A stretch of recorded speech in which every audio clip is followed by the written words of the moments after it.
வணக்கம் ஃப்ரெண்ட்ஸ். பாண்டியன் ஸ்டோரில் என்ன நடக்குதுன்னு ஒரு நட பார்த்துட்டு வரலாம் வாங்க. கோமதி வழக்கம் போல கையில கரண்டியோட கிச்சன்ல நின்னுட்டு இருக்க. மீனா நைஃபோட நின்னுட்டு இருக்காங்க. மயில ஒரு பாத்திரத்தை துணி வச்சு தொடச்சிட்டு இருக்காங்க. அப்போ அங்க வர்ற ராஜி, அத்தை நான் ஏதாவது வேலை செய்யணுமான்னு கேக்குறாங்க. வேண்டாம் போய் கிளம்புங்கிறாங்க கோமதி. காய்கறி வெட்டுறது, தேங்காய் துருவுறது, இந்த மாதிரி வேலை ஏதாவது இருந்தா சொல்லுங்க அத்தை அப்படின்னு ராஜி கேட்க, இதோ பாரு இவ காய்கறி வெட்டுறா, நான் ஏற்கனவே தேங்காய் துருவி வச்சுட்டேன், நீ வேற ஏதாவது வேலை இருந்தா போய் பாருமாங்கிறாங்க கோமதி. எனக்கு எந்த வேலையும் இல்லையே. அத்தை மத்தியானம் மீனாக்காவுக்கு சாப்பாடு கட்டுவீங்கல்ல, அப்ப அப்படியே எனக்கும் சேர்த்து சாப்பாடு கட்டிடுறீங்களான்னு ராஜி கேக்குறாங்க. கோமதியை மீனாவும் ஏன்ற மாதிரி திரும்பி பார்த்துட்டு இருக்க. ஏன் ராஜி, டிராவல்ஸ் பக்கத்துல தானே இருக்கு, ஒரு எட்டு வந்து சாப்பிட்டுட்டு போயிடலாம்ல அப்படின்னு மயிலு கேட்க பெருமூச்சு விடுற ராஜி, அக்கா வீட்டுக்கு வர்றதுக்கு 10 நிமிஷம், திரும்பி போறதுக்கு 10 நிமிஷம், வீட்டுல சாப்பிட்றதுக்கு ஒரு அரை மணி நேரம், கிட்டத்தட்ட 1 மணி நேரம் வீணா போகுது அப்படின்னு ராஜி சொல்ல, ஓ அப்படின்னு கணக்கு பாக்குறாங்க மயிலும். வேலையும் கெட்டு போகுது, சாப்பாடை மட்டும் நான் எடுத்துட்டு போயிட்டேன்னா அந்த கவலையே இல்ல, 1/4 மணி நேரத்துல கடகடன்னு உட்காந்து சாப்பிட்டுட்டு வேலையை பார்க்கலாம்ல அப்படின்னு ராஜி சொல்ல, அட என் மருமக எவ்வளவு பொறுப்பா இருக்காளேன்னு கோமதி சந்தோஷமா சிரிக்கிறாங்க. பரவாயில்ல ராஜி அப்படின்ற மாதிரி மீனாவும் சிரிச்சிட்டு இருக்க. பாத்தீங்களாடி என் மருமவள எம்பட்டு பொறுப்பா பேசிக்கிட்டு இருக்கா அப்படின்னு கோமதி கேட்க, அப்படின்னு காமெடியா ஒரு ரியாக்ஷன் கொடுத்துட்டு இருக்காங்க மீனா. மயில ஏக்கமா பாத்துக்கிட்டு இருக்க. உனக்கு அப்படியே உன் அப்பா குணந்தாண்டி, மில்லுல நிறைய வேலை இருக்கும்போது அவரு வீட்டுக்கே வரமாட்டாரு, ஒன்னு சாப்பாடு எடுத்துட்டு போவாரு, இல்லன்னா நான் கொண்டு போய் கொடுத்துட்டு வருவேன் அப்படின்னு கோமதி சொல்ல, மயில உடனே கையில இருக்க வேலையை வச்சுட்டு, அப்ப நான் உனக்கு சாப்பாடு எடுத்துட்டு வரட்டுமான்னு கேக்குறாங்க. உனக்கு, மீனாவுக்கு, மாமாவுக்கு எல்லாருக்கும் மதிய சாப்பாடு எடுத்துட்டு வரட்டுமான டப்பாவால ரேஞ்சுக்கு இறங்கிடுறாங்க மயிலு. சூப்பர்க்கா, எதுக்கு சாப்பாடோட நிறுத்துறீங்க, அப்படியே இன்டர்வெல்லுக்கு ஒரு பிளாஸ்க்ல டீ, காஃபி, பால், பாதாம் பருப்புன்னு எல்லாத்தையும் கொண்டு வாங்களே அப்படின்னு மீனா சொல்ல, ஆர்வமா கேட்டுட்டு இருந்த மயிலு. மீனா கிண்டல் பண்றாங்கன்னு தெரிஞ்சதுக்கு அப்புறம் சும்மா இரு அப்படின்னு தோல்ல ஒரு குத்து குத்திட்டு, இன்டர்வெல்லாம் ஸ்கூல்ல தானே விடுவாங்கன்னு கேக்குறாங்க மயிலு. லஞ்சுமே ஸ்கூல் பசங்க தானே வீட்டுல இருந்து எடுத்துட்டு போவாங்க அப்படின்னு மீனா கேட்க, அது இல்ல, முன்னாடி எல்லாம் நீ மட்டும்தான் வேலைக்கு போவ, இதோ இப்ப ராஜியும் வேலைக்கு போயிடுறா, நாள் பூரா இங்க தனியா இருக்கிறதுக்கு ஒரு மாதிரியா இருக்கு, ஒரே போர் அடிக்குதுன்னு சொந்த காசுல சூனிய வச்சுக்கிறோன்னு தெரியாம பேசிட்டு இருக்காங்க மயிலு. அதான் உங்க எல்லாருக்கும் சாப்பாடு எடுத்துட்டு வந்தா அப்படியே நேரம் போகும்ல, அதனாலதான் கேட்டேங்கிறாங்க மயிலு. ஏண்டி பகல் பூரா தனியாவா இருக்க, நானும் தான் இருக்கேங்கிறாங்க கோமதி. நீங்க ஏதாவது வேலையில பிஸியாவே இருப்பீங்க, இல்லன்னா தூங்கிடுவீங்க, எனக்கு தான் என்ன பண்றதுன்னே தெரியாது அப்படின்னு மயிலு சொல்ல, அப்ப நீ என்ன யோசிச்சு பாருமா, எல்லாரும் வேலை படிப்புன்னு போன பிறகு வருஷ கணக்கா நான் தனியா தான் இருந்திருக்கேன், காலையில இருந்து சாயந்தரம் வரலும் எனக்கு நானே பேசிக்கிட்டு பாட்டு பாடிக்கிட்டு சுத்திக்கிட்டே இருப்பேன் அப்படின்னு கோமதி சொல்ல, அப்படின்னு பாக்குறாங்க மயிலு. அத்தை நீங்க ஏதாவது வேலைக்கு போயிருக்கலாங்கிறாங்க மீனா. அத சொல்லு, நான் உன்னை ராணி மாதிரி பாத்துக்கிறேன், நீ வீட்லயே இருன்னு உன் மாமா சொன்னதுனாலதான் அப்படியே அவர் வலையில விழுந்துட்டேன் அப்படின்னு கோமதி சொல்ல, 3 பேரும் சிரிக்கிறாங்க அவங்கள பார்த்து. வீட்டுல இருந்திருக்க கூடாது, ஒரு டிகிரியாவது முடிச்சிருக்கணும், வேலைக்கு போயிருக்கணும், நான் தெரியாம தப்பு பண்ணிட்டேன்டி, இல்லன்னா நானும் இப்ப உங்களை மாதிரி பேக் எடுத்து மாட்டிக்கிட்டு விறுவிறுன்னு போயிருப்பேன், இந்நேரத்துக்கு காசு சேர்த்து வச்சு ஒரு காரு இல்ல ஒரு ஸ்கூட்டராவது வாங்கியிருப்பேன்டி, ஹெல்மெட்டை இப்படி ஸ்டைலா மாட்டிக்கிட்டு ஒரு கருப்பு கண்ணாடியை போட்டுக்கிட்டு நான் வேலைக்கு போனா எம்பட்டு அழகா இருக்கும் அப்படின்னு கோமதி ஒரு ஆட்டம் ஆடிக்கிட்டு கேட்க, இல்லங்க மேடம் நீங்க இப்ப கூட போலாம், ரொம்ப அழகா தான் இருக்கீங்கன்னு சொல்ல தோணுது நமக்கு. மீனாவும் மயிலும் ரசிச்சு பார்த்துக்கிட்டு இருக்க. அத்தை சூப்பரா இருக்குங்கிறாங்க ராஜி. யோசிக்க வேண்டிய காலத்துல யோசிக்காம விட்டுட்டேன்டி, இனி யோசிச்சு என்ன பிரயோஜனம் அப்படின்னு கோமதி சொல்லிக்கிட்டு இருக்க. மயில 2 கையும் கோத்துக்கிட்டு இப்படின்னு ஆடிக்கிட்டு நிக்கிறாங்க. நான் தான் படிக்கல, வேலைக்கு போகல, இவளை பாரு MA வரைக்கும் படிச்சிருக்கிறா, ஆனா வீட்டுல சும்மா தான் உட்கார்ந்து இருக்கிறா அப்படின்னு கோமதி மயிலு பக்கம் திரும்ப, ஐயோ வாண்டடா இந்த டாபிக் எடுத்து வலையில விழுந்துட்டோமோன்னு பாக்குறாங்க மயிலு. ஒண்ணு தெரியுமா, சொல்லி ஒரு டீச்சர் வேலைக்கு போனா அந்த வேலை பிடிக்கலன்னு வேற ஒரு வேலைக்கும் போனா அதுவும் சரிப்பட்டு வரலன்னு இப்ப வீட்டுல உட்கார்ந்துகிட்டு இருக்கிறா. ஐயோ இவளுக்கெல்லாம் எப்படிதான் பொழுது போகுதோ தெரியலம்மா அப்படின்னு கோமதி சொல்ல, அத்தை ஒவ்வொருத்தரும் ஒவ்வொரு மாதிரி அத்தை, இப்ப எனக்கு ராஜிக்கெல்லாம் பாருங்க வேலைக்கு போறது பிடிச்சிருக்கு, நாங்க போறோம் அப்படின்னு மீனா சொல்ல, ராஜியா ஆமான்னு தலையாட்டுறாங்க. அந்த மாதிரி அக்காவுக்கு வீட்டுல இருக்கிறது தான் பிடிச்சிருக்கு போல அப்படின்னு மீனா சொல்ல, மயில பயங்கர சங்கடமா நின்று இருக்காங்க. ஏண்டி இந்த காலத்துல எவ்வளவு வீட்டுல இருக்கேன்னு சொல்லுவாளா? ஒரு சின்ன வேலையாவது கிடைக்காதான்னு பாப்பாங்க. ஏன் மீனா, அந்த பக்கத்து வீட்டுல முத்துசெல்வின்னு ஒருத்தி இருக்கால, அவ பொண்ணு துணிக்கடையில வேலை பாக்குறாளாண்டி. லீவே கிடையாதான். பாவம், காலையில இருந்து சாயங்காலம் வரல நின்னுகிட்டே இருக்கணுமாண்டி அந்த பொண்ணு. 6000மோ 7000மோ சம்பளமா. எதுக்கு அப்படி கஷ்டப்படணும்னு நான் கேட்டேனா, கையில 4 காசு இருந்தா நல்லது தானேன்னு சொல்றாமா அப்படின்னு கோமதி சொல்லிட்டு இருக்க. மீனாவும் ராஜியும் கேட்டுட்டு இருக்க. மயிலு ரொம்ப சங்கடமா ஃபீல் பண்றாங்க. காசை விடு, வேலைக்கு போறது ஒரு தனி சந்தோஷமா, அதை ஏன் விடணும்? அதுலயும் இவ படிச்சவ சாதாரண படிப்பு இல்ல, எம்ஏ வரல இவ படிச்சிருக்கா. அதையே யாருக்கும் பயன்படாம வீணாக்கணும் அப்படின்னு கோமதி சொல்லிட்டு அடுப்பு பக்கம் திரும்பிக்க மயிலு ஐயோன்னு பாத்துட்டு இருக்காங்க. அத்தை, படிப்பு என்னைக்குமே வீணா போகாதத்த அப்படின்னு ராஜு சொல்ல, ஏய் அதுதான் போயிட்டு இருக்கேடி. ஊர்ல பல இடத்துல மாமியாருங்கெல்லாம் எப்படி இருக்காங்க தெரியுமா? மருமகள்களை வீட்டை விட்டு வெளியவே அனுப்ப மாட்டேங்கிறாங்க. நான் என்ன அப்படியா இருக்கேன்? பிடிச்சத பண்ணு, வேலைக்கு போ, மேல படிக்கிறதா இருந்தா படி அப்படின்னு எம்பிட்டு விஷயம் சொல்றேன். கேட்க மாட்டேங்கிறாளே இவ. வீட்டுல இருக்கிறது தான் சந்தோஷம்னு சொல்றா அப்படின்னு தகச்சி சில மாதிரி நின்றுட்டு இருக்க மயில பார்த்து சொல்லிட்டு இருக்காங்க கோமதி. இப்ப எல்லாம் சந்தோஷமா தான் இருக்கும். ஏன் வயசு ஆகும்போது புலம்பிக்கிட்டே இருக்க போறே நீ அப்படின்னு கோமதி சொல்ல, மீனாவும் ராஜியும் ஒருத்தர் சங்கடமா பாத்துக்கிறாங்க. அத்தை விடுங்க, பாருங்க பொரியல் பாருங்க கருகிட்டு இருக்கு அப்படின்னு ராஜி டாபிக்க மாத்த நினைக்க. அதெல்லாம் ஒண்ணும் கருகாது, வாய் பேசிக்கிட்டே இருந்தாலும் கை வேலை பார்த்துக்கிட்டே தான் இருக்கும் அப்படின்னு கோமதி சொல்லிட்டு வடசட்டியில கிண்டிக்கிட்டே இருக்க. மறந்தே போயிட்டேன், அவருக்கு சட்டையை அயன் பண்ணி கொடுக்கணும், பண்ணாமையே வந்துட்டேன், நான் போய் பண்றேன், நீங்க பாருங்கன்னு எப்படியும் அங்கிருந்து எஸ்கேப் ஆகிற மூட்ல இருக்காங்க மயிலு. அவங்க அங்கிருந்து போனதும், அத்தை அக்கா முகமே சரியில்லை, நீங்க பேசுனதுனாலதான் வருத்தப்பட்டு போறாங்க போல இருக்குங்கிறாங்க ராஜி. ஏய் நான் தப்பா எதுவும் பேசலடி, வேலைக்கு பொண்ணு தானேமா சொன்னேன், அது அவளுக்கு பிடிக்கலன்னா நான் என்னமா பண்ண முடியும் அப்படின்னு கோமதி கேட்க 2 பேரும் என்ன சொல்றதுன்னு தெரியாம நிக்கிறாங்க. நொந்து போய் ரூமுக்குள்ள வர்ற மயிலு சரவணை ரெடி ஆயிட்டு இருக்கதை பார்த்து, உங்க அம்மா ஏன் அப்படி பேசுறாங்க? அவங்களுக்கு ராஜியும் மீனாவும் வசதியாவே இருக்கட்டும், நான் வேணான்னு சொல்லல, அதுக்காக என்னைய இலக்காரமா நடத்தக்கூடாதுல்ல அப்படின்னு கேட்டுட்டு இருக்க. நீ என்னவோ புலம்பிட்டுன்ற மாதிரி அந்த பக்கம் போக பாக்குறாரு சரவணன். உடனே மயில் அவருக்கு குறுக்க வந்து நின்னுகிட்டு, மீனாவை ஏதாவது சொன்னா செந்தில் தம்பி கேட்பாங்க, ராஜி ஏதாவது சொன்னா கதிர் தம்பி கேட்கும், ஆனா இந்த மயில யாராவது ஏதாவது சொன்னா ஏன்னு கேட்க கூட ஆள் இல்ல, அதான் அத்தை வாய்க்கு வந்ததெல்லாம் பேசுறாங்க அப்படின்னு தேவையில்லாத பில்டப் மயிலு கொடுத்துக்கிட்டு இருக்க. அப்படி என்ன பேசுனாங்கன்னு கேக்குறாரு சரவணன். மீனாவும் ராஜியும் ஏதாவது வேலை பாக்குறாங்க தானே, நீ ஏன் எந்த வேலையும் பார்க்காம தண்டசோறு சாப்பிட்டுட்டு இருக்கன்னு சொல்றாங்க அப்படின்னு மயிலு சொல்ல. என்னது, ஏன் தண்டசோறு சாப்பிடுறேன்னு அம்மா கேட்டாங்களா அப்படின்னு சந்தேகமா கேக்குறாரு சரவணன். அப்படின்னா அப்படியே கேட்டுடல, ஆனா அந்த மாதிரி தான் கேட்டாங்க, ஏன் வேலைக்கு போகலன்னு கேட்டாங்க அப்படின்னு மயிலு சொல்ல வேண்டியதானே ஏன் வேலைக்கு போகலன்னு அப்படின்னு சாதாரணமா கேக்குறாரு சரவணன். நான் குடும்பத்தை பாத்துக்கிறதுக்கு தான் வேலைக்கு போகலங்கிறாங்க மயிலு. அதுதான் நீ வேலைக்கு போகாததுக்கு காரணமான சரவணன் கேட்க, ஆமா அப்படின்னு மயிலு கூசாம சொல்ல வெறி ஆயிடுறாரு சரவணன். ஏய் எப்படி எங்கிட்டயே பச்சையா பொய் சொல்ற, உனக்கெல்லாம் பொய் சொல்ல சொல்லி கொடுக்கணுமா என்ன அப்படின்னு சரவணன் சலிப்பா சொல்ல, மாமா அப்படின்னு கூப்பிட்டு இருக்காங்க மயிலு. இங்க பாரு, நீ படிச்சிருக்கன்னு அம்மா நினைச்சிட்டு இருக்காங்க, நல்லா படிச்ச பொண்ணு வீட்டு வேலையை பார்த்துக்கிட்டு வீட்லயே இருக்க வேணான்னு அம்மா நினைச்சிருக்காங்க, அதனால உன்னை வேலைக்கு போக சொல்லி இருக்காங்க. மத்தபடி உன்னை வேலைக்கு அனுப்பி உன் சம்பாத்தியத்துல உட்கார்ந்து அம்மா சாப்பிடணும்னு நினைக்கவே இல்லை. அப்படி அவங்க சொல்றது உங்களுக்கு கஷ்டமா இருந்துச்சுன்னா நீங்க ஒண்ணு பண்ணுங்க மேடம், எங்க அம்மா கிட்ட போய் உண்மையை சொல்லிடுங்க அப்படின்னு சரவணன் சொல்ல மயில அதிர்ச்சியோட பாக்குறாங்க. அத்தை, நான் +2 தான் படிச்சிருக்கேன், எங்க வீட்டுல ஏமாத்தி தான் என்ன கல்யாணம் பண்ணி வச்சாங்க, அதனாலதான் வேலைக்கு போக முடியலன்னு எங்க அம்மா கிட்ட போய் சொல்லிடு போ அப்படின்னு அழுத்தம் திருத்தமா சொல்றாரு சரவணன். உன்னோட யோகியதை, உன் குடும்பத்தோட யோகியதை எல்லாத்தையும் போய் எங்க அம்மாட்ட சொல்லு போ அப்படின்னு சரவணன் சொல்ல மயில் கலக்கத்தோட முடியாதுன்னு தலையாட்டுறாங்க. ஏய் என்னடி அப்படி பாக்குற, போய் சொல்லு அப்படின்னு சரவணன் சொல்ல, இல்ல வேணான்னு தலையாட்டுறாங்க மயிலு. என்ன நீ போய் சொல்றியா இல்ல நானே எங்க அம்மா வர சொல்லவா அப்படின்னு சரவணன் கேட்க, வேணாம் மாமா அப்படின்னு மயில பதபதைக்க. பண்றது எல்லாம் பித்தலாட்டம், இதுல எங்க அம்மா வேலைக்கு போக சொன்னாங்களா, இவங்களுக்கு கோவம் பொசுக்குன்னு வந்துருச்சான், ஏதாவது சொல்லிட போறேன், பேசாம போயிடு அப்படிங்கிற சரவணன் 2 எட்டு போக மயில அங்கேயே வருத்தத்தோட நிக்கிறாங்க. போனவர் டக்குன்னு திரும்பி, ஏய் கடைக்கு வரக்கூடாதுன்னு உங்க அப்பா கிட்ட சொல்ல சொன்னேனே சொல்லிட்டியா அப்படின்னு கேட்க, இல்லன்னு தலையாட்டுறாங்க மயிலு. ஒரு தடவை கண்ணை அழுத்தமா மூடி திறந்து கோவத்தை கண்ட்ரோல் பண்ணிக்கிட்டு, சொல்றது எதையுமே செஞ்சிடாத.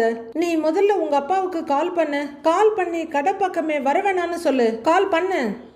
மூட்டை மூட்டையா கடை பொருள் எல்லாம் அள்ளிக்கிட்டு போக வேணாம்னு சொல்லு. வீட்டில் வறுமை, சாப்பாட்டுக்கு வழி இல்லைன்னா வேற எங்கேயாவது போய் உங்க அப்பாவை வேலை செய்ய சொல்ல வேண்டியது தானே. அதுவும் இல்லைன்னா நீ வேலை பார்த்து சம்பாதிச்சு கொடுக்க வேண்டியது தானே. சொல்லு. எங்க கடைக்கு வந்து தேவையில்லாத வேலை பார்க்கறது, பொருள் எல்லாம் எடுத்துட்டு போறது, இந்த மாதிரி பண்ணினார்னு வச்சுக்கேன், நான் மனுஷனா இருக்க மாட்டேன் சொல்லிட்டேன் அப்படிங்கிற சரவணன் அங்கிருந்து கிளம்பிடுறாரு. மயில் கொஞ்ச நேரம் யோசனை பண்ணிட்டு இல்ல அப்படின்னு போன் எடுத்து அவங்க அப்பாவுக்கு கால் பண்றாங்க. பாக்கெட்ல இருந்து போன் எடுத்து பாக்குற அந்த பரதேசி மாணிக்கம், அட மயிலு அப்படிங்கிற ஒரு கால் அட்டன் பண்ணி மயிலுங்கிறாரு. உங்க மனசுல நீங்க என்னதான்ப்பா நினைச்சிட்டு இருக்கீங்க அப்படின்னு மயிலு கேட்க, நான் என்னம்மா, நான் எப்பவும் உன் அம்மாவை தான் மனசுல நினைச்சிட்டு இருக்கேன் அப்படின்னு சொல்லி மன்மதராசா சிரிக்க மயிலுக்கு பத்திக்கிட்டு வருது. ஏதாவது சொல்லிட போறேன். நான் நிம்மதியா வாழ்றது உங்களுக்கு பிடிக்கலையா? நான் எங்க நிம்மதியா வாழ்றேன்? கடவுள் புண்ணியத்துல ஏதோ ஒரு வாழ்க்கையை வாழ்ந்துகிட்டு இருக்கிறேன் இந்த வீட்டுல. அது கூட உங்களுக்கு பிடிக்கலையா? என் புருஷன் என்னை கழுத்தை பிடிச்சி வெளியே தள்ளினாதான் நீங்கெல்லாம் அடங்குவீங்களா அப்படின்னு மயிலு நொந்து போய் கேட்க, ஏன் மயிலு இம்புட்டு கோவமா பேசுறேங்கிறாரு மாணிக்கம். அப்பா ஒருவேளை ஏதாவது தப்பு பண்ணிட்டேனா அப்படின்னு தலைவர் அப்பாவியா கேட்க, உங்களுக்கே தெரியாதாப்பா நீங்க என்ன பண்ணினீங்கன்னு? மாமா கடைக்கு வேலைக்கு போறதெல்லாம் சரிப்பட்டு வராதுன்னு எத்தனை தடவை சொன்னேன், கேட்காம நீங்க மறுபடியும் போனீங்க.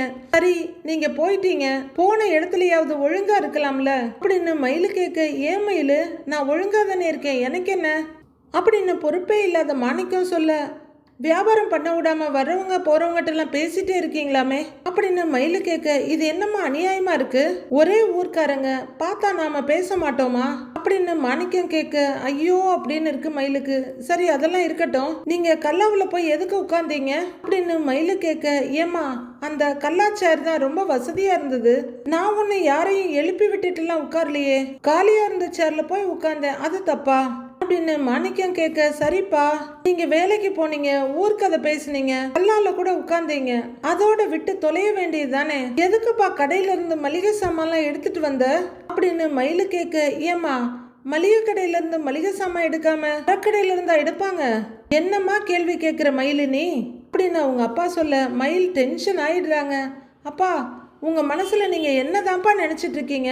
காசு எதுவும் கொடுக்காம ஒரு மாசத்துக்கு தேவையான மளிகை சாமானெல்லாம் வீட்டுக்கு கொண்டு போயிருக்கீங்க, அவங்க என்ன நினைப்பாங்க நம்மளை பத்தி அப்படின்னு மயிலு கேட்க, அம்மா நான் ஒண்ணு சொல்லட்டா, யாரும் எதுவும் நினைக்க மாட்டாங்கம்மா அப்படின்னு மாணிக்கம் சொல்ல, அப்படின்னு நீங்க தான் நினைச்சிட்டு இருக்கீங்க. நீங்க என்னமோ மூட்டை மூட்டையா மளிகை சாமான எடுத்துட்டு போனீங்கன்னு உங்க மாப்பிள்ள வந்து சொல்லும் போது எனக்கு எம்பிட்டு அவமானமா இருந்துச்சு தெரியுமா அப்படின்னு மயிலு சொல்ல, அம்மா நான் ஒன்னும் ஓசியில் எடுக்கலமா, காசு தர்றேம்மா, அது அப்புறமா பாத்துக்கலாமா அப்படின்னு மாணிக்கம் சொல்ல, எப்படி பாத்துக்குவீங்க அப்படின்னு மயிலு கேட்க, சம்பளம்னு கொஞ்சமாவது கொடுப்பாங்கல்ல, அதுல அவங்க கழிச்சுக்கிட்டுமா, வேற என்ன பண்றது அப்படின்னு திமிரா சொல்றாரு மாணிக்கம். ஓ, சம்பளத்துல கழிச்சுக்கலான்னு உங்க மாப்பிள்ளை கிட்ட முன்னாடியே சொன்னீங்களா அப்படின்னு மயிலு கேட்க, இல்லம்மா நான் அதை சொல்லலாங்கிறாரு மாணிக்கம். அப்புறம் எப்படி தெரியும் அவருக்கு? எப்படி எல்லாம் பேசுனாங்கன்னு தெரியுமாப்பா?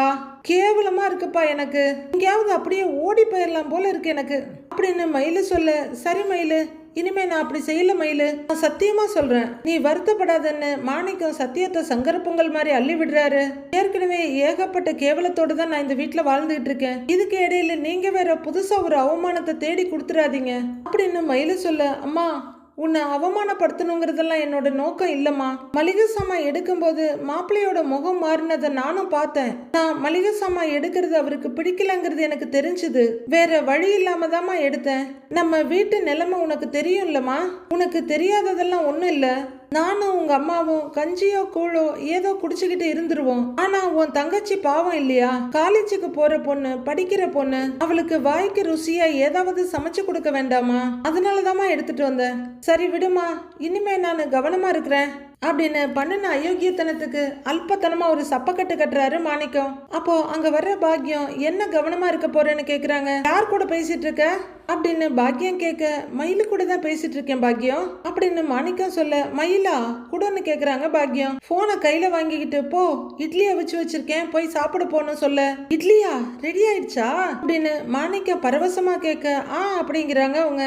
பாண்டியன் ஸ்டோர்ஸ் அரிசியில பண்ணின இட்லி இல்ல, டேஸ்டா இருக்கும் அப்படின்னு பக்கி மாதிரி ஓடுறாரு மாணிக்கம். மயிலு அப்படின்னு அவங்க அம்மா கூப்பிட அழுதுட்டு இருக்க மயிலு மூக்க உறிஞ்சிக்கிட்டு, சொல்லுமா அப்படின்னு கேட்க, வழக்கமா நீ எனக்கு தானே ஃபோன் பண்ணுவ, இன்னைக்கு என்ன உங்க அப்பாவுக்கு ஃபோன் பண்ணியிருக்கிற, ஏன் என் ஃபோன் கிடைக்கலையா உனக்கு அப்படின்னு பாக்கியம் கேட்க, ஆமாம்மா நான் உனக்கு ஃபோன் பண்ணேன், நம்பர் கிடைக்கல அப்படின்னு மயில தடுமாறி போய் சொல்லிட்டு இருக்காங்க. ஆமா, இந்த வீட்டுல பாதி இடத்துல போனே கிடைக்கிறது இல்ல. சரி என்ன பண்ற மயிலுன்னு கேக்குறாங்க அவங்க அம்மா. மயிலு பேசுறதுக்கு தடுமாறிட்டு இருக்க. சாப்பிட்டியா அப்படின்னு அவங்க அம்மா கேட்க, சாப்பிட்டேங்கிறாங்க தடுமாற்றத்தோடயே. நீ அப்படின்னு மயிலு கேட்க, இப்பதாண்டி இட்லி அவிச்சு முடிச்சேன் அப்படின்னு பெருமூச்சு விடுற பாக்கியம். ரொம்ப நாளைக்கு அப்புறம் இன்னைக்கு தாண்டி வீட்டுல டிஃபன் பண்ணியிருக்கோம் மயிலு அப்படின்னு பாக்கியம் சொல்ல, மயிலு யாருக்காக பேசுறது, யாரை பத்தி யோசிக்கிறது, அங்க நிலைமை அப்படி இருக்கு, இங்க நிலைமை இப்படி இருக்கு அப்படின்னு மலைச்சு போய் நிக்கிறாங்க. ஏன் மயிலு, உங்க அப்பா ஏதோ உங்ககிட்ட கவனமா இருக்கேன்னு சொன்னாரு, என்னதுன்னு கேக்குறாங்க. அது ஒண்ணும் இல்லம்மா, கடைக்கு வேலைக்கு போறாருல, அதான் வேலையில கவனமா இருக்க சொன்னேம்மாங்கிறாங்க மயிலு. சந்தோஷமா சிரிக்கிற பாக்கியம், அதெல்லாம் இருப்பாருடி அப்படின்னு பாக்கியம் சொல்லிட்டு இருக்க. சரிம்மா நான் வைக்கிறேங்கிறாங்க மயிலு. சும்மா தான் கூப்பிட்டியான்னு பாக்கியம் கேட்க, ஆமாம்மா சும்மா தான் கூப்பிட்டேங்கிறாங்க மயிலும். அப்படின்னு அவங்க சொல்லிட்டு இருக்க. நான் வைக்கிறேம்மான்னு அவசரமா மயிலு போனை வைக்க, சரிங்கிறாங்க அவங்க. வீட்டோட பட்னி தீந்துருச்சுன்ற பரவசத்துல போனை வச்சுட்டு பாக்கியம் அங்கிருந்து போறாங்க. பாண்டியனும் சரவணனும் சாப்பிட்டுட்டு இருக்க. கோமதி ஒரு பக்கமும் மயிலு ஒரு பக்கமா பக்கத்துல நின்று பரிமாறிட்டு இருக்காங்க. மயிலு கிளாஸ்ல தண்ணியை ரொப்பி ரொப்பி வச்சுக்கிட்டு இருக்க. கோமதி ஒரு பார்வை பார்த்துட்டு, ஹோட்டல்ல கூட இப்படிலாம் நடக்காது, ஹோட்டல்ல 10 பேர் 20 பேருக்கு ஒரு ஆள் பரிமாறிக்கிட்டு இருப்பாங்க, இங்க என்னடான்னா ஆளுக்கு ஒரு ஆள் நின்று பரிமாறிக்கிட்டு இருக்கீங்க அப்படின்னு பாண்டியன் கேக்குறாரு. இல்லங்க நீயே உட்கார்ந்து சாப்பிடு, நான் பரிமாறுறேன்னு சொன்னா இவ எங்க கேக்குறா அப்படின்னு கோமதி சொல்ல, ஏமா எல்லாரும் உட்காந்து அவங்கவுங்க எடுத்து போட்டு சாப்பிடலாம், நீ எங்க கேக்குற அப்படின்னு சரவணன் சொல்ல, நீ கோத்து விடுறியா, சும்மா இருடாங்கிறாங்க கோமதி. பாண்டியன் ஒரு வாய் கொண்டு போலான்னு எடுக்கிறவரு மோந்து பார்த்துட்டு, இதோ கொசு மருந்து அடிக்க ஆரம்பிச்சிட்டான்ல அப்படின்னு சொல்ல, கொசு மருந்து அடிக்கிறாங்களா எங்க ரோட்லயா, எனக்கு ஒன்றும் வாசனை வரலையே அப்படின்னு கோமதி சொல்ல, பாண்டியன் ஓரக்கண்ணால முறைக்கிறாரு. அத்தை செந்தில் தம்பி சென்ட் அடிக்கிறாங்க போல, அதைத்தான் மாமா அப்படி சொல்றாங்க அப்படின்னு சொல்லிட்டு மயிலு பெரிய ஜோக்க சொன்ன மாதிரி வாய மூடிட்டு சிரிக்கிறாங்க. ஓ அப்படின்னு பாண்டியனை ஒரு பார்வை பார்த்துட்டு கதவு ஒரு பார்வை பாக்குறாங்க கோமதி. அப்போ மீனாவோட ரூம் கதவு திறக்க அண்டர்வியர் விளம்பரத்துக்கு வர்ற மாதிரி கண்ணில் கூலரோட பெருசா ஸ்டைலா போஸ் கொடுத்துக்கிட்டு வாசப்படியில வந்து நிக்கிறாரு செந்தில். எல்லாரும் ஆன்னு பார்த்துட்டு இருக்க. கோமதி அப்படியே மகனுக்கு திருஷ்டி கழிக்கிறாங்க. ஏன் கோமதி, இவன் கண் ஆபரேஷன் எதுவும் பண்ணியிருக்கானா அப்படின்னு கேவலமா கலாச்சி விட்டுடுறாரு பாண்டியன். அப்படின்னு கோமதி பார்க்க, ஆபரேஷனா அப்படின்னு அதிர்ந்து போய் பாக்குறாரு ஆபீசர் செந்தில். பக்கத்துல வந்து நிக்கிற மீனாவும் கேவலமா சிரிக்கிற நீ அப்படின்னு டென்ஷன் ஆகுறாரு செந்தில். உடனே கண்ணாடிய படு ஸ்டைலா கழட்டுறாரு. நல்ல வேளை அவர் கழட்டின வேகத்துக்கு கண்ணாடி கீழே விழல.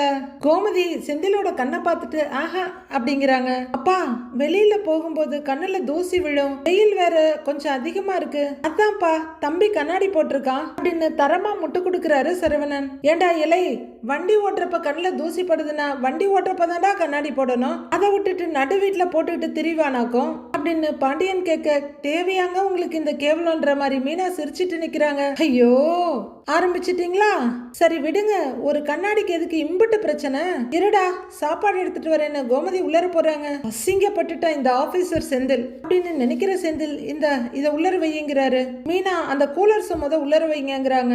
வெளியில வா உனக்கு இருக்கு அப்படிங்கிற செந்தில் அங்கேயே நின்னுட்டு இருக்க. கண்ணாடி நல்லா இருக்குடாங்கிறாரு சரவணன். தேங்க்ஸ் அண்ணே அப்படின்னு செந்தில் சொல்லிட்டு இருக்க. இந்தாடா இந்தாமா இதையும் வச்சுக்கடா அப்படின்னு கோமதி கொடுக்க லஞ்ச் பேக் வாங்கிக்கிறாரு. ஏன்பா மீனா, நீ இவன் கூட வண்டியில போகும்போது கொஞ்சம் பார்த்து போமா, கண்ணாடிய போட்டுக்கிட்டு கண்ணு முன்னு தெரியாம பள்ளங்கில்லத்துல உற்ற போறான் அப்படின்னு ரொம்பவே கேவலப்படுத்துறாரு பாண்டியன். செந்தில் நொந்து போய் கோவத்தோட நிக்க மீனா சிரிப்படைக்கிட்டு நிக்கிறாங்க. அதெல்லாம் நாங்க தாறுமாறா வண்டி ஓட்டுவோம். என்ன இன்னைக்கு காலையில நீ பேப்பர் பாத்தியா அப்படின்னு செந்தில் கேட்க, பார்த்தேன், ஏண்டான்னு கேட்கிறாரு சரவணன். இல்ல பேப்பர்ல கவர்மெண்ட் வேலைக்கு ஆள் எடுக்கிறாங்கன்னு போட்டிருந்ததே அதை பாத்தியாங்கிறாரு செந்தில். அதை நான் பார்க்கலையேன்னு சரவணன் சொல்ல, என்னன்னு அது ரொம்ப நல்ல வேலைன்னு, உன் படிப்புக்கு ஏத்த வேலை, நீ வேணும்னு அப்ளை பண்ணி பாரு அப்படின்னு ஆபீசர் செந்தில் அட்வைஸ் பண்ண.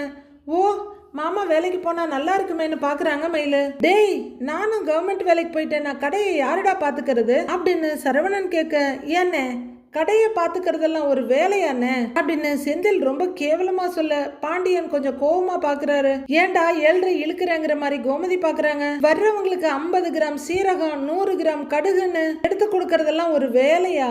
வீடு வீடா போய் மளிகை சாமான் டெலிவரி பண்றது, கடைக்காரங்கிட்ட பேசுறது, கடைக்காரங்கிட்ட பேசுறது, ஐயோ இப்படியே என்னத்த சொல்றது, இப்படியே சொல்லிக்கிட்டே அப்படின்னு அவரு சொல்லிட்டு இருக்க. ஏங்க போதும், அப்படியே அடிக்கிட்டே போகாதீங்க, டைம் ஆச்சுன்னு மீனா கண்ட்ரோல் பண்ண பாக்குறாங்க. ஆனா அடங்காத ஆபீசர் செந்தில் இருன்னு மீனா கிட்ட சொல்லிட்டு, நீ அப்படியே கவர்மெண்ட் வேலைக்கு வந்தேன்னு வைய, ஏசி ரூம்ல அப்படியே குளுகுளுன்னு வேலை பார்க்கலான்னு அப்படின்னு சொல்லிக்கிட்டு இருக்க. அப்படியா அப்படிங்கிற மாதிரி சரவணன் நக்கலா பாத்துட்டு இருக்காரு. ராஜ மரியாதைன்னு அப்படியே சொடக்கு போட்டோன்னு வச்சுக்கேன், நம்ம சொல்றத செய்யறதுக்கு அப்படியே 10 பேரு பக்கத்துல வந்து நிப்பாங்க அப்படின்னு செந்தில் அளந்துகிட்டே போக. அப்படியாங்கிற மாதிரி சரவணன் நக்கலா பாத்துட்டு இருக்காரு. பாண்டியன் பயங்கர கடுப்பாகிட்டு இருக்காரு. ஐயோ இவர் ஏன் இந்த மாதிரி உருப்படாத வேலையா பண்றாருன்னு மீனா பாத்துட்டு இருக்க. நீ அப்ளை பண்ணனே பாத்துக்கலாங்கிறாரு செந்தில். செந்தில் எனக்கு ஏசி ஒத்துக்காதுடா, இல்லனா கண்டிப்பா நான் அப்ளை பண்ணிருப்பேன் அப்படின்னு அசால்ட்டா பல்பு கொடுக்கறாரு சரவணன். அட யாருன்னு நீ வேற அப்படின்னு செந்தில் சொல்லிட்டு இருக்க. ஏங்க போலாம் வாங்க அப்படின்னு மீனா கூப்பிட்டு இருக்க. இரு என்ன அவசரம் அப்படின்னு செந்தில் சொல்லிட்டு இருக்க. சரவணா பரவாயில்லடா நீ அப்ளை பண்ணுடா, அதுக்கப்புறம் 10 லட்சமோ 20 லட்சமோ காசு கொடுத்து உன் தொம்பிக்காரன் உனக்கு வேலை வாங்கி கொடுப்பான் அப்படின்னு பாண்டியன் மெயின் பாயிண்ட்லயே கைய வைக்கிறாரு. காலம் காத்தால வாயை கிளறது நல்லதுக்கு இல்ல, அவ்வளவுதான் சொல்லிட்டேன் அப்படின்னு முகத்தை திருப்பிக்கிறாரு பாண்டியன். மீனா இவனை கூட்டிட்டு போப்பா அப்படின்னு பாண்டியன் சொல்ல. சரிங்க மாமா, வரோம் மாமா, வரோம் அத்த அப்படிங்கிற மீனா வாங்கன்னு கூப்பிடுறாங்க. இரு அப்படின்னு செந்தில் கூலர் எடுத்து போட மீனா அவரோட கைய புடிச்சிட்டு இருக்க. அசல் கண்ணு தெரியாதவை மாதிரியே இருக்காரு செந்தில். இப்ப கிரகம் பண்றீங்க வாங்க போங்க அப்படின்னு மீனா இழுத்துட்டு போக. இதெல்லாம் பாக்கணும்னு தலையெழுத்து. ஆபீசரா நான் கண்ணாடி போட்டுட்டு தான் அலையணுமோ, அதுவும் நடு வீட்டுக்குள்ள அப்படின்னு பாண்டியன் சொல்லிட்டு சாப்பிட ஆரம்பிக்க. அவன் ஏந்தா இப்படி வாய் பேசுறானே தெரிய மாட்டேங்குது அப்படின்னு கோமதி சொல்ல. இல்லடி திமிரு, உடம்பு பூரா கொழுப்பு இல்ல அப்படின்னு கடுப்பா சொல்ற பாண்டியன். இங்க பாருடா சரவணன்னு கூப்பிட அப்பாங்கிறாரு அவரு. அவன் பேச்செல்லாம் நீ கேட்டான்னு வச்சுக்கடா குறிப்பிடாம போயிடுவ அப்படின்னு பாண்டியன் சொல்ல. இல்லப்பா அப்படின்னு சரவணன் சொல்லிட்டு இருக்க. பாண்டியன் தட்லிய கையை கழுவிட்டு எந்திரிக்கிறாரு. எழுந்திரிக்க போக மயில வேகமா அவர்கிட்ட ஓடி வந்து, மாமா உங்ககிட்ட நான் ஒண்ணு கேட்கணுங்கிறாங்க. என்னப்பான்னு அவரு கேட்க. ஒன்னும் இல்ல, மீனா வேலைக்கு போறா, ராஜியும் வேலைக்கு போறா, நான் மட்டும் வேலைக்கு போகாம வீட்லயே இருக்கேன் அப்படின்னு மயில சொல்லிட்டு இருக்க. ஆஹா இது என்ன 7:30 ஆரம்பிக்க போகுதோ தெரியலையே அப்படின்னு எச்சரிக்கையோட எழுந்து நிக்கிறாரு சரவணன். ஏன்பா உன் அத்தையும் எப்பவும் வீட்லயே தான் இருக்கா அப்படின்னு பாண்டியன் சொல்ல. அது இல்ல, நாங்க எல்லாரும் காலையில சமையல் கட்டுல பேசிக்கிட்டு இருந்தோம், அப்ப ஏன்டா வீட்டுல இருக்கோங்கிற மாதிரி அத்தை ஃபீல் பண்ணாங்க அப்படின்னு மயிலு சொல்ல. என்ன ஏண்டி இதுல கோத்து விடுறேன்னு பாக்குறாங்க கோமதி. ஏன் கோமதி உனக்கு என்ன நம்ம வீட்டுல இருக்கிறது பிடிக்கலையா அப்படின்னு பாண்டியன் கேட்க. பதறி போற கோமதி, ஐய நீங்க வேற, இவ ஏதோ மாத்தி பேசிட்டு இருக்காங்க. வீட்டுல இருக்க பிடிக்கலன்னு நான் ஒண்ணு சொல்லல, வேலைக்கு போன நல்லா இருக்கும்னு தான் நான் சொன்னேன் அப்படின்னு கோமதி சொல்ல. ஆமா மாமா அத்தை அப்படிதான் சொன்னாங்க அப்படின்னு அந்த பல்ட்டி அடிக்கிறாங்க மயிலு. நான் தான் மாத்தி சொல்லிட்டேன், அதோட சேர்த்து நீ ஏண்டி வீட்டுல இருக்க, நீயும் வேலைக்கு போக வேண்டியதுதானேன்னு என்ன கேட்டாங்க அப்படின்னு மயிலு சொல்ல. கொஞ்சம் கோவமா முகத்தை திருப்பிட்டு நிக்கிறாங்க கோமதி. இதுல என்னப்பா நீ வேலைக்கு போகணுங்கிறது நல்ல விஷயம் தானேங்கிறாரு பாண்டியன். மயில ஆமான்னு தலையாட்ட கோமதிய ஆமா கிளம்புன்ற மாதிரி பாக்குறாங்க. ஏன்பா யார்கிட்டயாவது கேட்டு பார்க்கவா உன் வேலை விஷயமா அப்படின்னு பாண்டியன் கேட்க. பார்க்கலாம் இவ என்ன சொல்ல போறான்னு பாத்துட்டு இருக்காரு சரவணன். இல்ல மாமா வெளியில போய் வேலை செய்யறதுல நிறைய சிக்கல் இருக்கு அப்படின்னு மயிலு சொல்ல. இப்ப என்னதான் சொல்ல போறேன்ற மாதிரி எல்லாரும் பாத்துட்டு இருக்காங்க. ஒரு இடத்துல வேலை பிரச்சனை, இன்னொரு இடத்துல வேலை கொடுக்கற முதலாளியோட பிரச்சனை, எல்லாத்தையும் சமாளிச்சு வேலை பார்க்கறது கொஞ்சம் கஷ்டமா இருக்கு அப்படின்னு மயிலு சொல்லிட்டு இருக்க. சரி என்ன விஷயம்ன்ற மாதிரி பாண்டியன் பாத்துட்டு இருக்க. ஏன் மீனாவும் ராஜியும் வேலை பார்க்கல அப்படிங்கிறாங்க கோமதி. ராஜி வேலை பார்க்கறது உங்களோட டிராவல்ஸ்ல, மீனா கவர்மெண்ட்ல வேலை, பிரைவேட்ல வேலைக்கு போனாதானே தெரியும் அங்க என்னென்ன பிரச்சனை இருக்குன்னு, அதனால நானே சொந்தமா ஒன்னு யோசிச்சு வச்சிருக்கேன் மாமா அப்படின்னு மயில சொல்லிட்டு இருக்க. சரவணன் ஷார்ப்பா பாத்துட்டு இருக்காரு. என்னப்பா யோசிச்சிருக்கேன்னு கேக்குறாரு பாண்டியன். ஒன்னும் இல்ல, யார்கிட்டயோ வேலை பாக்குறதுக்கு நம்ம கடையிலேயே வேலைக்கு வரலாமான்னு ஒரு யோசனை அப்படின்னு மயில சொல்ல. பாண்டியன் அதிர்றதை விட அதிகமா அதிர்ந்து போய் பாக்குறாரு சரவணன். கோமதியும் பயங்கரமான அதிர்ச்சி அடைறாங்க. ஏமா நம்ம கடையிலேயான்னு கோமதி கேட்க அவங்க ஆமான்னு தலையாட்டுறாங்க. ஏமா பொருள் வாங்க போனவே வீட்டு பொம்பளைங்க கடைக்கு வரக்கூடாதுன்னு இவர் கத்துவாரு, இதுல நீ வேலைக்கு வேற போறேங்கிறியா அப்படின்னு கோமதி கேட்க, இல்ல அத்தை, வீட்டுல சும்மா இருக்காத, படிச்ச படிப்பை வீணாக்காதன்னு நீங்க தானே சொன்னீங்க அப்படின்னு மயில கேட்க, ஆமா சொன்னேன் தான், அதுக்காக நம்ம கடைக்கா வேலைக்கு போன்னு சொன்னேன், உன் படிப்புக்கு ஏத்த வேலைக்கு போன்னு தானே சொன்னேன் அப்படின்னு கோமதி சொல்ல, மாமா நான் வேலைக்கு வரட்டுமா அப்படின்னு மயிலு கேட்க, கொஞ்சம் யோசிக்கிற பாண்டியன், இல்லப்பா மயிலு அது சரி வராதுப்பாங்கிறாரு. ஏன் வராது அப்படின்னு மயிலு கேட்க, ஏன் வராதுண்டா, மளிகை கடை வேலை உனக்கு என்னப்பா தெரியுங்கிறாரு பாண்டியன். எந்த வேலையா இருந்தாலும் கத்துக்கிட்டா செய்ய முடியும்ல மாமா அப்படின்னு மயிலு கேட்க, கத்துக்கலாம் தான், ஆனா வேணாங்கிறேன் அப்படின்னு பாண்டியன் சொல்லிட்டு இருக்கும் போதே, மயிலு இப்பதானே உங்க அப்பா வேலைக்கு வந்திருக்காரு, அடுத்து நீயுமா, எதுக்கு மயிலு, அதெல்லாம் வேண்டாம் வேண்டாம் அப்படிங்கிற சரவணன் கண்ணாலேயே உருட்டி மிரட்டி, அடங்குடி ரொம்ப ஆடாதன்ற மாதிரி ஜாட காட்டுறாரு. மயில அதெல்லாம் கண்டுக்கவே இல்ல, சினுங்கிக்கிட்டு, மாமா மாமா ப்ளீஸ் மாமா நான் வரேனே அப்படின்னு கேட்டுட்டு இருக்க பாண்டியன் என்ன சொல்றதுன்னு தெரியாம சங்கடமா பாக்குறாரு. இங்க பாரு, வந்து என்ன பண்ண போற, வண்டி எடுத்துட்டு போய் டெலிவரி பண்ண போறியா, இல்ல அங்கிட்டும் இங்கிட்டும் ஓடி போய் பொருள் எல்லாம் எடுத்து கொடுக்க போறியா, அதெல்லாம் முடியாது மயிலு, வேண்டாம் விடு அப்படின்னு பல்ல கடிச்சிட்டு நான் சூக்கா சொல்ற மாதிரி சொல்றாரு சரவணன். என்ன வேணுமாலும் செய்யறேன் அப்படின்னு மயிலு சொல்ல, இத பாருப்பா மயிலு, ஏதாவது ஒரு டீச்சர் வேலைக்கு போறேன், ஆபீஸுக்கு வேலைக்கு போறேன்னு சொன்னா ஒரு மரியாதை, அதெல்லாம் விட்டுவிட்டு எதுக்குப்பா மளிகை கடையில வந்து வேலை பாக்குறேன்னு சொல்லிட்டு இருக்கிற, அதெல்லாம் வேணாம்ப்பா, மளிகை கடையில எல்லாம் நிறைய உடல் உழைப்பு தேவைப்படும்பா அப்படின்னு பாண்டியன் சொல்ல, இல்ல மாமா நானும் திடகாத்திரமா தான் இருக்கேன், என்னாலையும் நல்லா உழைக்க முடியும் அப்படின்னு மயிலு விடாப்பிடியா நிக்கிறாங்க.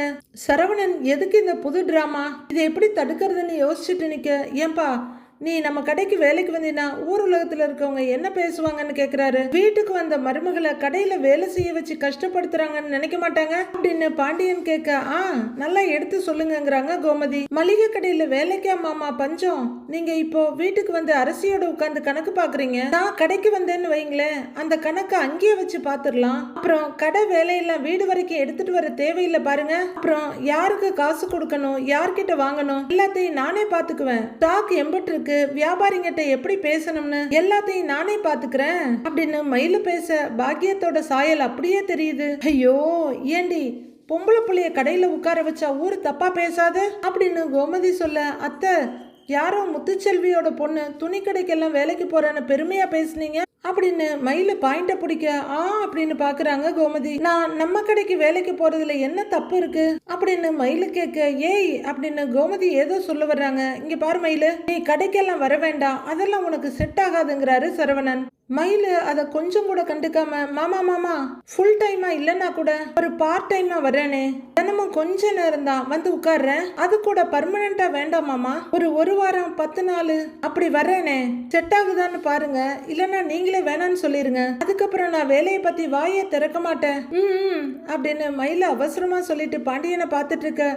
கோமதியும் சரவணனும் அவங்க சைட்ல இருந்து அப்செக்ட் பண்ணிட்டு இருக்காங்க. பாண்டியன் யோசனையாவே நின்னுட்டு இருக்க, ப்ளீஸ் மாமான்னு கெஞ்சுறாங்க மயிலு.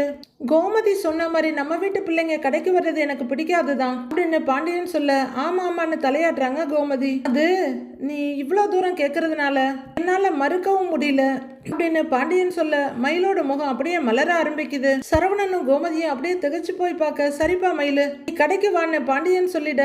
அப்பா அப்பா அப்படின்னு சரவணன் பதறிட்டு இருக்க, ஹை தேங்க்ஸ் மாமா அப்படின்னு மயிலு குதிச்சிட்டு இருக்க. சரவணன் எரிச்சலோடு பார்த்துட்டு இருக்காரு. கோமதி திகச்சு போய் பார்த்துட்டு இருக்க, அப்பா அதெல்லாம் சரியா வரும்னு தோணலப்பா, இவ வேண்டாம்ப்பா கடைக்கு அப்படின்னு சரவணன் சொல்ல, கோமதி ஆமான்னு தலையாட்டுறாங்க. ஐயோ இவர் பேச்ச மாமா எது கேட்டுருவாங்களோன்னு மயிலு பார்த்துட்டு இருக்க, இலை அந்த புள்ள கடைக்கு வர்றதுக்கு முன்னாடியே ஏண்டா சரியா வராதுங்கிற அப்படின்னு பாண்டியன் கேட்க, அதானே தலையாடுறாங்க மயிலு.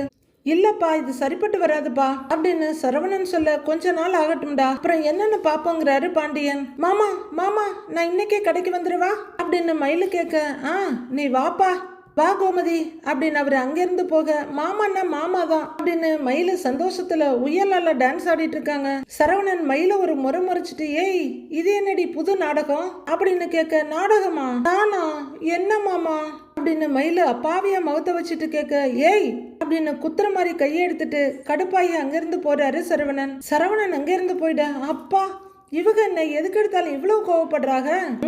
எப்படியோ நாம நினைச்சது நடந்துருச்சு அப்படின்ற மயிலு சந்தோஷமா சாப்பிட உட்கார்றாங்க. கதிர் துணி எடுத்து பரபரப்பா அங்க இருக்க பர்னிச்சர் எல்லாம் துடைக்கிறவரு வெளியில சத்தம் கேட்டு எட்டி பார்க்க, ஐயோ ராஜா அதுக்குள்ள வந்துட்டாளா அப்படின்னு பாக்குறவரு இன்னும் கொஞ்சம் நல்லா பார்த்துட்டு, அப்பா வரல நல்ல வேலை, அவ வர்றதுக்குள்ள எல்லா வேலையும் செஞ்சு முடிச்சிடலாம், இல்லன்னா நான் தான் வேலை செய்வேன்னு ஒத்த காலில் நிப்பா அப்படின்னு அவசர அவசரமா தொடச்சிட்டு இருக்காரு. எல்லாத்தையும் தொடச்சு முடிச்சுட்டு முருகனுக்கு அழகா செவ்வந்தி பூ மாலை போடுறாரு. மற்ற சாமி படத்துங்களுக்கும் பூவை வைக்க பூக்களால சாமி அழகா சாமிங்களால பூக்கள் அழகான்னு சந்தேகம் வந்துடுது. இதெல்லாம் முடிக்கிற கதிர் கையை கூப்பி கண்ணை மூடி வேண்டுறாரு. எனக்கு பெருசா வேண்டுதல் பண்ணிடலாம் பழக்கம் இல்ல, இன்னைக்கு மாதிரியே டிராவல்ஸ்க்கு என்னைக்கும் கஸ்டமர் வரணும், எங்கிட்ட வேலை பார்க்குற டிரைவர் எல்லாரும் சந்தோஷப்படுற மாதிரி வருமானம் வரணும், அப்புறம் அப்பா கொடுத்த பணத்தை நான் அப்பாவுக்கு சீக்கிரமாவே திருப்பி கொடுக்கணும் அப்படின்னு கதிர் வேண்டுதலை முடிக்க ராஜி சரியா உள்ளர வர்றாங்க. ராஜி லஞ்ச் பேக்கை வச்சுட்டு இப்படி அப்படின்னு பார்த்துட்டு இருக்க, நல்லா பெருக்கி தொடச்சிட்டேன், சாமிக்கு பூ வச்சுட்டேன், விளக்கும் ஏத்திட்டேன், என்ன ஐஸ்வர்யா இன்னைக்கு வருவாங்களா அப்படின்னு ஸ்கூல் பிள்ளைங்க மாதிரி கதிர் கேட்க, வருவாங்க வருவாங்க அப்படின்னு ராஜி சொல்ல, ஓகே ஓகே அப்ப டபுள் ஓகே வா அப்படின்னு கதிர் அவர் இடத்துல உட்கார ராஜி ஆப்போசிட்ல உட்கார்றாங்க. ராஜி டேபிள்ல விரல வச்சு தொடச்சு பார்க்க ஒரு தூசம் இருக்காது, சுத்தமா தொடச்சிட்டேங்கிறாரு கதிர். அப்படின்னு தலையாட்டுற ராஜி, நீ எதுக்கு இதெல்லாம் பண்ற, நான் பாத்துக்க மாட்டேனா அப்படின்னு ராஜி கேட்க, ஏற்கனவே நீ டிராவல்ஸ்க்காக நிறைய வேலை பாக்குற, இதுக்கு இடையில சுத்தம் பண்ற வேலை கூட்டுற வேலை இதெல்லாம் நீ பார்க்காத, நானே பாத்துக்கிறேன் அப்படின்னு கதிர் சொல்ல, நம்ம டிராவல்ஸுக்கு தானே பண்ற அப்படின்னு ராஜி சொல்ல, நம்ம டிராவல்ஸ் தான் இல்லன்னு சொல்லல, அதுக்காக எல்லா வேலையும் நீயே செய்யணும்னு எந்த அவசியமும் இல்ல, எக்ஸாம்னு ஒன்னு எழுத பிளான் பண்ணோம்ல, அதுக்கு கிடைக்கிற கேப்ல உட்காந்து ப்ரிப்பேர் பண்ற வழியை பாரு அப்படின்னு கதிர் தலையாட்ட ராஜியும் ஓகேன்னு தலையாட்டுறாங்க. கதிர் வேலையை பார்க்கலான்னு ஆரம்பிக்க ராஜு வேர்த்து வழியிற நெத்தி முகத்தை தொடச்சிட்டு இருக்காங்க. ரொம்ப வேர்க்குதுல அப்படின்னு கதிர் கேட்க, ராஜி ஆமாங்கிறாங்க, நம்ம வீட்டுல எல்லாம் இப்படி வேர்க்காதுல்ல அப்படின்னு ராஜி கேட்க, பெருசா வென்டிலேஷன் எதுவும் இல்ல அதாங்கிறாரு கதிர். அப்படின்னு தலையாட்டுற ராஜி, நமக்கு பிரச்சனை இல்ல, ஆனா நம்ம டிராவல்ஸுக்கு வர கஸ்டமருக்கெல்லாம் கஷ்டமா இருக்கும்ல, அவங்கள இப்படியெல்லாம் வெக்கையில உட்கார வைக்க முடியாதுல்லங்கிறாங்க ராஜி. கஸ்டமர் என்ன மணிக்கணக்காவா உட்கார போறாங்க, மிஞ்சி போனா ஒரு 5 நிமிஷம் 10 நிமிஷம் அப்படின்னு கதிர் சொல்ல, இருந்தாலும் அப்படின்னு ராஜி சொல்லிட்டு இருக்க, சரி வெக்கையா இருக்குன்னு தெரியுது, அதுக்கு என்ன பண்ணலாம்னு சொல்லு அப்படின்னு கதிர் கேட்க, ஒரு ஏசி வாங்கி மாட்டிடலாங்கிறாங்க ராஜி. ஓ ஏசியா, ஏசி தானே, வாங்கி மாட்டிடலாம் அப்படின்னு கதிர் சமாளிப்பா சொல்ல, அப்புறம் ஒரு சின்ன டிவி கூட மாட்டிடலாம் இந்த பக்கம் அப்படின்னு ராஜி காட்ட, டிவியா எதுக்குங்கிறாரு கதிர். ஏன் படிக்கிறத விட்டுட்டு டிவி பார்க்க போறியா அப்படின்னு கதிர் கேட்க, டிவி எனக்கு இல்ல, டிரைவர் அண்ணன் எல்லாம் இங்க வந்து ரெஸ்ட் எடுக்கும் போது அவங்க சும்மா பாத்துக்கலாம்ல, அதுக்கு தானே ராஜி சொல்ல. ஓ நீ அப்படி சொல்ல வர்றியா அப்படின்னு கதிர் சொல்ல, ஆமான்னு தலையாட்டுறாங்க ராஜி. ராஜிமா இப்பெல்லாம் பெருசா யாரும் டிவி பாக்குறது இல்லடா, எல்லாரும் மொபைல் தாமா பாக்குறாங்க அப்படின்னு நமக்கு தோணினாலும் சரி வாங்கிடலாங்கிறாரு கதிர். கதிர் மொபைல் எடுத்து பார்த்துட்டு, சின்ன வண்டியை தவிர மத்த எல்லா வண்டியும் டியூட்டிக்கு போயிருக்கு, மத்தியானம் வரைக்கும் நமக்கு பெருசா வேலையும் இல்ல அப்படின்னு கதிர் சொல்ல, ஓ அப்ப சரி நீ வீட்டுக்கு போய் ரெஸ்ட் எடு, நான் டிராவல்ஸ பாத்துக்கிறேங்கிறாங்க ராஜி. அதெல்லாம் வேண்டாம், நாம 2 பேரும் எங்கேயாச்சும் வெளியில போலாமா அப்படின்னு கதிர் கேட்க, ராஜி ஆச்சரியமாயிடுறாங்க. வெளியிலயா, எங்க அப்படின்னு அவங்க கேட்க, சும்மா ஒரு டிரைவ் மாதிரி அப்படின்னு கதிர் சாதாரணமா சொல்ல, என்ன இது பேசுறது நீதானா அப்படின்னு ஒரு மாதிரியா நம்ப முடியாம பாக்குறாங்க ராஜி. என்ன பாக்குறேன்னு கதிர் கேட்க, இல்ல நீ டிரைவுக்கு போலான்னு கூப்பிடுற ஆளெல்லாம் கிடையாதே, அதனாலதான் பாக்குறேன்றாங்க ராஜி. எப்பவும் ஒரு மனுஷன் ஒரே மாதிரியாவா இருப்பான், மாறுவான் தானே, மாற்றம் ஒன்றே மாறாததுன்னு சொல்லி கேள்விப்பட்டது இல்லையா அப்படின்னு கதிர் கேட்க, அடா அடா அடா அப்படின்னு ராஜி பாக்குறாங்க. கதிர் ரொம்ப கியூட்டா அழகா சிரிக்க, என்ன பார்ட்டி இன்னைக்கு சிரிக்குது, நல்லா பேசுது, டிரைவெல்லாம் கூப்பிடுது அப்படின்னு ராஜி கதிரை பார்த்து பயங்கரமா யோசிக்க ஆரம்பிக்கிறாங்க. என்ன விஷயம்ன்றத நாமளும் நாளைக்கு பார்க்கலாம் ஃப்ரெண்ட்ஸ்.